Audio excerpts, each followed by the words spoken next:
สบายดีท่านผู้ชมที่เคารพตอนรับทุกท่านเข้าสู่รายการฮอบฮู้ฮอบทิศทางคุณภาพแห่งสัตว์ลาว23ซึ่งรายการของพวกเขาเป็นรายการที่นำเอาข้อมูลข่าวสารทางด้านเศรษฐกิจการค้าการลงทุนรวมไปถึงสาระแนวหุ้นต่างๆมานำเสนอให้บริษัทได้ติดตามชมเป็นประจำและในมื้อนี้ทางรายการของพวกเขาก็จะนำเสนอเกี่ยวกับเวียกงานของโรงงานอุตสาหกรรมโตโยถอนน้ำลาวซึ่งเป็นหนึ่งในบรรดาผู้ที่ได้รับรางวัลธุรกิจดีเด่นประจำปี 2019 และในโอกาสที่ได้รับรางวัลดังกล่าวทางกระทรวงอุตสาหกรรมและการค้าและสภาการค้าและอุตสาหกรรมแห่งชาติลาวก็ได้มีโอกาสลงไปเยี่ยมยามและรับฟังการเผยแพร่เกี่ยวกับเวียกงานของโรงงานดังกล่าวประธานกลุ่มบริษัท AIF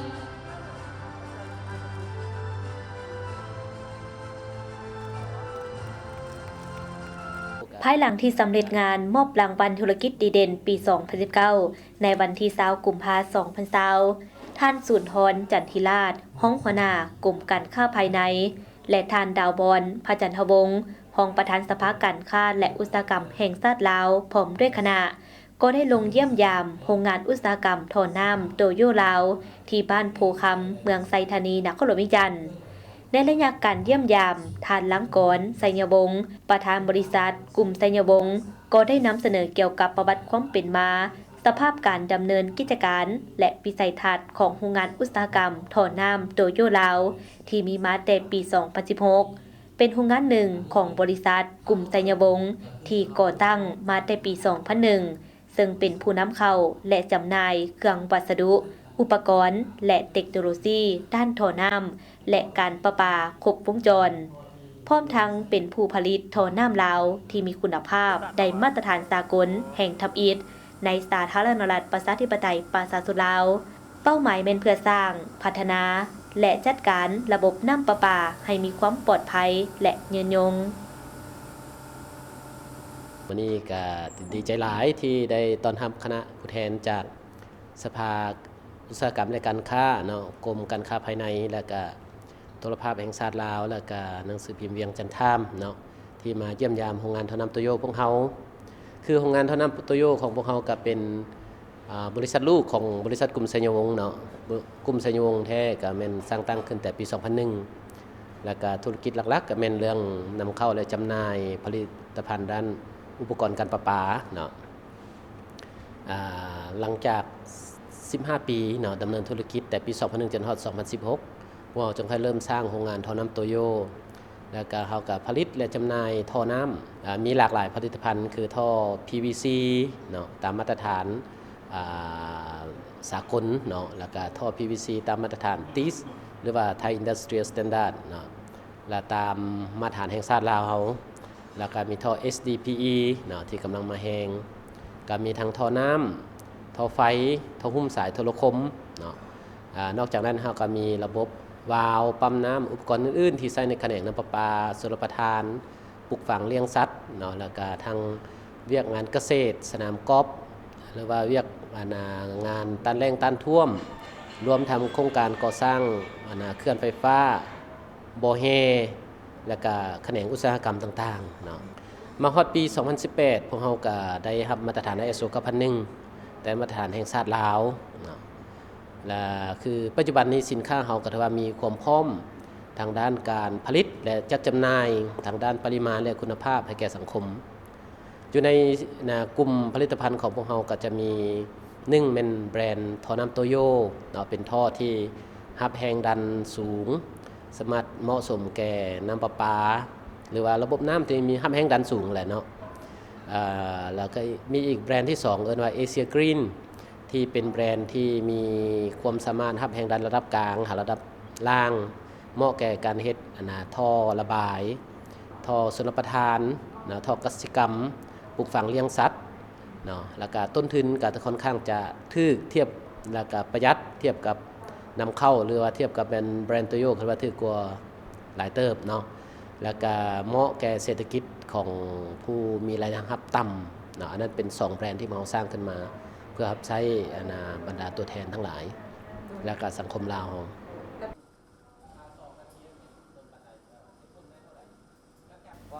เพื่อผลิตสินค้าให้มีคุณภาพได้มาตรฐานสากล กลุ่มบริษัทสัญญวงศ์จึงได้นำไส้วัตถุดิบที่นำเข้าจากต่างประเทศเข้าในกระบวนการผลิตท่อน้ำท่อไฟท่อหุ้มสายโทรคมระบบวาล์วปั๊มน้ำโดยใส่ชื่อภายใต้2ยี่ห้อคือโตโยและเอเชียกรีนซึ่งผลิตภัณฑ์ดังกล่าวแม่นรับไส้เข้าในโครงการต่างๆอยู่ในลาวบ่ว่าจะเป็นโครงการขุดค้นบ่อแฮชลประทานอุตสาหกรรมทางรถไฟและอื่นๆนอกนั้นเพื่อรับไส้เขาในการก่อสร้างเคหสถานบ้านเฮือนทางบริษัทยังได้กระจายสินค้าลงสู่3สาขาหลักคือสาขาสะพังเมึกสีบุญเฮืองและหนองเหนียวและ800กว่าห้างห้านตัวแทนจำหน่ายอยู่ในทั่วทุกแขวงในประเทศลาวผลิตภัณฑ์ของพวกเราเดี๋ยวนี้เนาะก็ถือว่าได้กระจายไปทั่วประเทศแล้วเนาะก็มีประมาณอยู่800กว่าสาขาทั่วประเทศเนาะแล้วก็เขาก็จะมี4ช่องทางหลักๆในการจำหน่ายเนาะ1เป็นบรรดาตัวแทนจำหน่ายคือบรรดาห้านวัสดุก่อสร้างหรือว่าห้านขายเครื่องบริษัทการค้าต่างๆเนาะที่ว่ารับไปจำหน่ายต่อเนาะ2ก็จะเป็นบรรดาโครงการต่างๆคือโครงการรัฐวิสาหกิจน้ำประปาบ่ชลประทานบ่หรือว่าโครงการก่อสร้างบ่อแห่บ่หรือการพัฒนาเศรษฐกิจพิเศษหรือทางรถไฟอย่างต่างๆเนาะแล้ว3มาก็จะเป็นบรรดาโครงการก่อสร้างเคหสถานคือบรรดาเฮือนอาคารบ้านเฮือนต่างๆนะรวมทางการก่อสร้างโรงเรียนโรงหมอหรือบริษัทออกแบบบริษัทก่อสร้างเนาะเอิ้นว่าคงทางช่องทางเคหสถานและอีกช่องทางที่4คือช่องทางขายย่อยเพราะมีระบบตัวแทนของพวกเราเนาะในนครหลวงเวียงจันทน์เนาะเขาจะมี4ช่องทางนั้นก็สามารถจัดจำหน่ายไปทั่วประเทศได้เคียงคู่กับการพัฒนาเปียกงานในแขนงการน้ำทางบริษัทยังได้เอาใจใส่เข้าในการสร้างและพัฒนาบุคลากร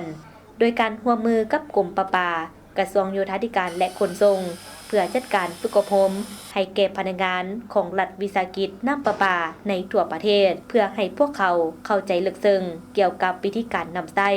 บรรดาอุปกรณ์ที่ใส่เข้าในแขนงการน้ำนอกนั้นยังมีการจัดฝึกอบรมให้แก่พนักงานขายนายสร้างอิสระและเสื้อเชิญนักเรียนนักศึกษาในแขนงวิศวกรรมและอาชีพต่างๆเข้ามาเรียนรู้ทัศนะฝึกงานที่โรงงานอีกด้วยสำหรับสิ่งท้าทายนี้ก็มีหลายเนาะอันที่1ก็ถือว่าเขาก็เป็นผู้ผลิตรายใหม่เนาะถือว่าเรื่องมาตรฐานคุณภาพถือว่าเขามีระบบโรงงานที่เป็นของเขาเองเนาะแล้วก็ภายใต้แบรนด์ของโตโยหั่นเนาะก็ท้าทายที่1แล้วเป็นเขาแบรนด์ใหม่เนาะเขาได้คุณภาพดีมีผลิตภัณฑ์ที่เป็นของเขาเองคุณภาพดีมีห้องแลบกวดการครบถ้วนตามมาตรฐานสากลเนาะแต่ว่าสิ่งสำคัญที่สุดก็เป็นลูกค้ายังพัฒนารู้จักเฮาดีเนาะอันท้าทายที่2ก็เว้าเรื่องปัจจุบันนี้ลูกค้าเขาลึ่งกับบรรดาสินค้าที่นำเข้าจากต่างประเทศถึงแม้ว่าเขาจะมีระบบมีมาตรฐานที่ดีแล้วก็ตามเนาะก็ต้องได้ใช้เวลาเพื่อเอาชนะใจผู้ลูกค้าอยู่ภายในเฮาเนาะก็ต้องได้เชิญเพิ่นมาเยี่ยมยามมาเบิ่งในกระบวนการผลิตของพวกเฮาเนาะสำหรับการก่อสร้างบุคลากรเนาะบ่ว่าแต่ภายในบริษัทหรือว่านอกบริษัทว่าเฮาก็มีนโยบายชัดเจนเนาะอันที่1แล้วแม่นเฮาอยากสร้างคุณค่าให้แก่สังคมเฮาอยากช่วยเหลือบรรดา SME ลาวหั่นเนาะโดยเฉพาะแม่นบรรดาห้างขายวัสดุก่อสร้างหั่นในระยะผ่านมาเพิ่นก็ขายตามความต้องการของลูกค้ามาซื้อแล้วเพิ่นก็ขายเนาะเดี๋ยวนี้เฮาตั้งเป็นระบบมีบทเรียนชัดเจนเนาะเกี่ยวกับแขนงน้ำสามารถสอนให้บรรดาผู้ขายให้รู้จักขายรู้จักคิดไล่ให้แก่ลูกค้าที่มาซื้อและ2พวกเฮาก็ได้เรียกร้องแล้วก็เชิญบรรดานายสร้างอิสระที่บ่ขึ้นกับบริษัทใดหรือนายสร้างที่มักมาซื้อเครื่องอยู่บรรดาห้างขายวัสดุก่อสร้างต่างๆนั้นเนาะลงทะเบียนในแบบฟอร์มของพวกเฮาแล้วพวกเราจะเชิญบรรดานายสร้างต่างๆหรือว่าผู้ขายนั้นมาเยี่ยมยามโรงงานแล้วก็มาแนะนำวิธีการผลิตวิธีการกฎการคุณภาพสินค้าให้รู้จักว่าสินค้าแต่ละอย่างมันอยู่ระดับใดเกรดใดเนาะหลังจากนั้นเราจะไปรู้จักวิธีแนะนำให้ลูกค้าต่อแล้วก็ราคามันจะสมเหตุสมผลก็ต่อเมื่อว่าเกรดของสินค้ามันอยู่ระดับใดเนาะ และสำหรับตัวเลขว่าเราสร้างได้หลายน้อยส่ำใดหั่นโดยเฉลี่ยปีหนึ่งเราตั้งเป้าจะมาให้ได้อยู่100 คนเนาะแต่โชคดีปี 2019 นี้พวกเราสามารถจัดได้ฮอด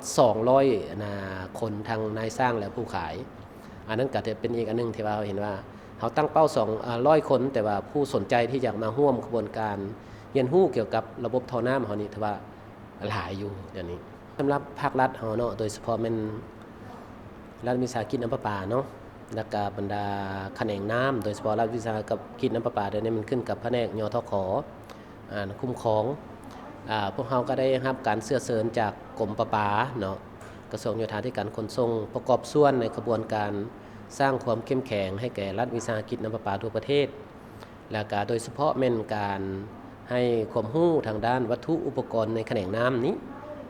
โดยเฉพาะแม่นพวกเราได้มีจัดงานฝึกอบรมเรื่องระบบน้ำในอยู่ปักเสซึ่งมี4 แขวงภาคกลางและ4 แขวงภาคใต้เข้าร่วมกับพนักงานของแผนกยทขเมืองและแขวงใน8 แขวงหันประมาณ100 คนเข้าร่วมอยู่เมืองปักเสที่เป็นเจ้าภาพโดยกรมน้ำประปาเนาะแล้วก็เราจัดฝึกอบรมอยู่ศูนย์ฝึกจีไนโมแล้วก็ฝึกอบรมอยู่สัญญบุรีเนาะอันนี้ก็เป็นกิจกรรมหนึ่งที่ร่วมกับกรมประปาเนาะนอกจากนั้นพวกเราก็จัดอยู่โรงงานเราให้บรรดานายสร้างอิสระคือว่าท่านแล้วก็ให้บรรดาบริษัทออกแบบบริษัทก่อสร้างให้เข้าใจลึกซึ้งเกี่ยวกับวัสดุการประปาด้านนี้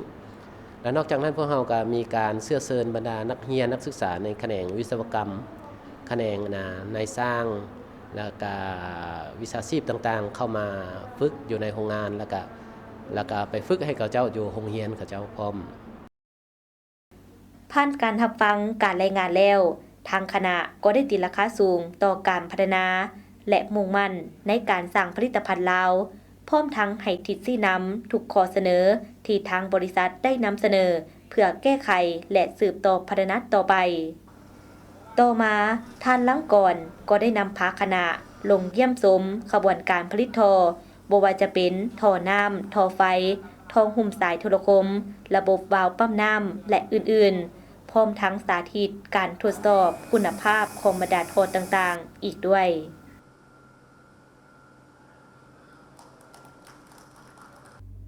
ท่านผู้ชมที่เคารพและทั้งหมดนั้นก็แม่นประวัติความเป็นมาและเวียกงานของโรงงานอุตสาหกรรมท่อน้ำโตโยลาวซึ่งเป็นหนึ่งในบรรดาผู้ที่ได้รับรางวัลธุรกิจดีเด่นประจำปี 2019 ที่ทางทีมงานรายการหอบฮู้หอบทิศนำมาเสนอให้ประธานได้ติดตามชมและเมื่อข้อนี้เวลาของทางรายการของพวกเขาก็หมดลงแล้วเจนนี่ศิวิไลพร้อมด้วยทีมงานรายการหอบฮู้หอบทิศลาท่านผู้ชมไปด้วยเวลาเพียงเท่านี้สบายดี